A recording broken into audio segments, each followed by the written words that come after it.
to the channel. Today we have a really nice looking 2002 GS300 in the shop. As you can see, it's dumped into the ground and there's the works. So, I mean, obviously a trade-off with having a nice lowered car like this is you wear your front end components, you wear your suspension prematurely. So today, I'll be changing the outer tie rods, the ball joint, and I believe one caliper and a flex line upon customer request.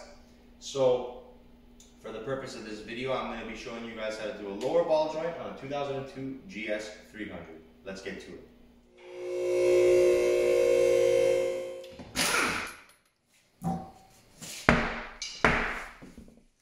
So we removed the wheel, as you saw.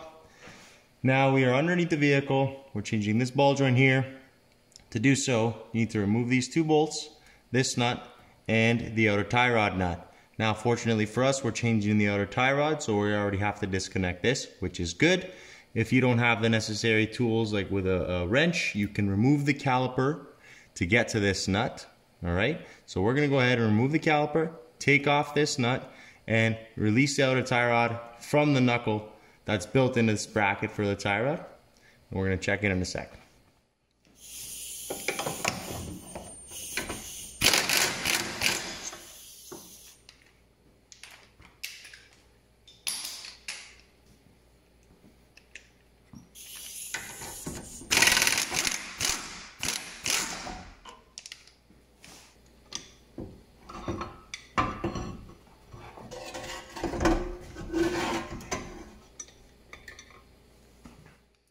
Now we've got our 19mm socket for the nut on the outer tie rod. We're going to go ahead and zip that off.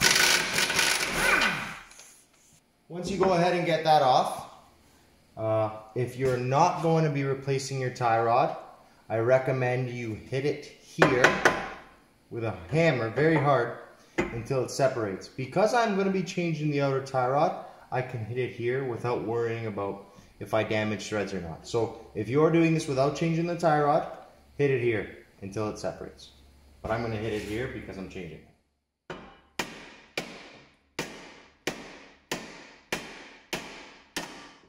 I'm going to go ahead and unthread this and get it out of my way because I am replacing the tie rod. You don't need to do this for your portion. Unless, of course, you're changing the tie rod, in which case, this is how you do it. Okay, now we can go ahead and put our 22mm socket on the nut. We can remove that with our gun. We're going to be using our pickle fork with our hammer. If you don't have one, just a strong hit here with a hammer will work. But because I have this, I'm going to use it to my advantage. Basically, the goal here is you want to separate the ball joint from the control arm.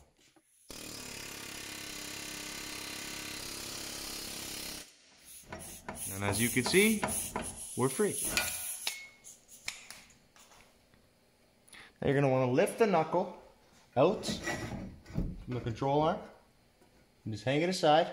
Now we're going to get access to these two 17mm bolts and get those out now.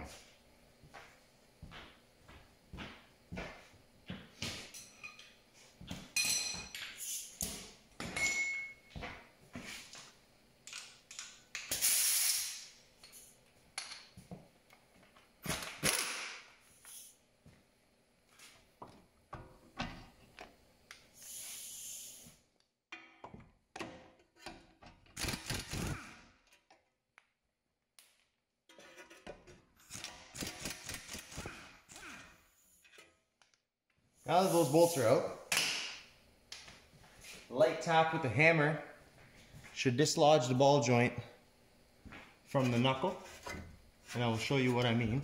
There she goes. The reason that's in there that way, not sure if you can see this on the camera, but those are like mini dowel pins that are used to sit in this slot right here and in that slot right there. I'm not sure if you can see that on the camera too well, but anyhow, that's where that sits. So let's go ahead and grab our brand new ball joint. So now, in reverse order, we get to Put our ball joint back into place. Not sure if you can see that or not, but it's going to go up. You're going to use your dowels as a guide to line you up into place. And we can now tighten those bolts.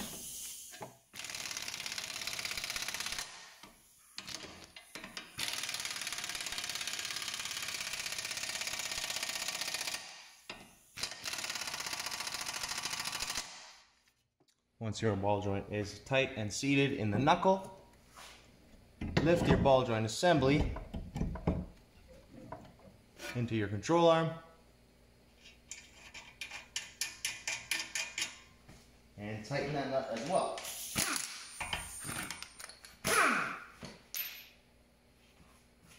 In my case, my new nut is a 19 millimeter.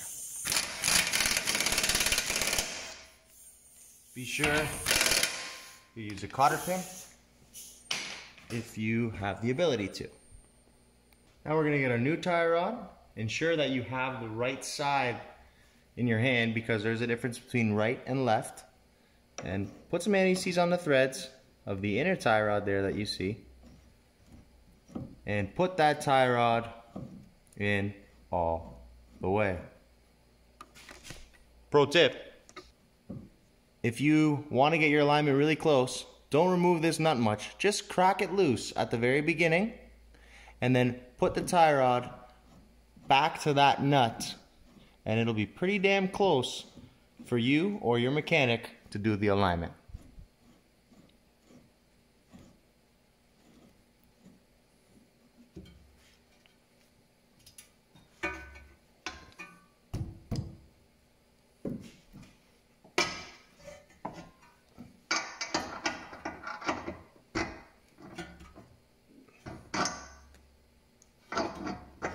Now slip your tie rod up into your ball joint assembly and tighten that down as well.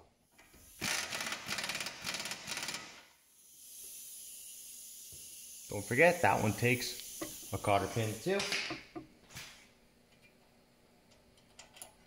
At least in my case it does.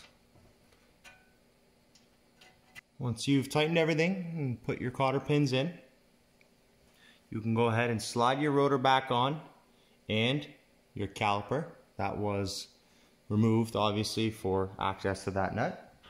I used the bungee cord to tie up the caliper so the rest, the weight of it didn't rest rather on the flex line.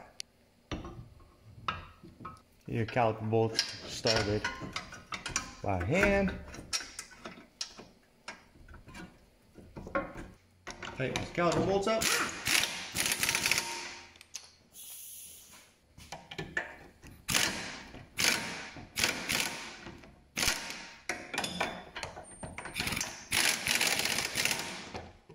And always finish by hand so you can get a good feel and not over tighten it.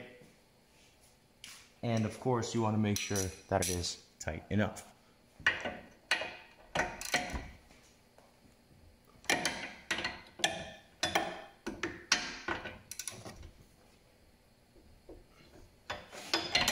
Okay, and that side is done. Alright guys, that wraps up another video. This guy's ready to go down the road and wear out some more suspension parts so he can come visit me, but hopefully your car is ready to hit the roads as well and you learned something from this video. So if you like what you learned and what you saw, like, subscribe, and don't forget, full throttle or no throttle.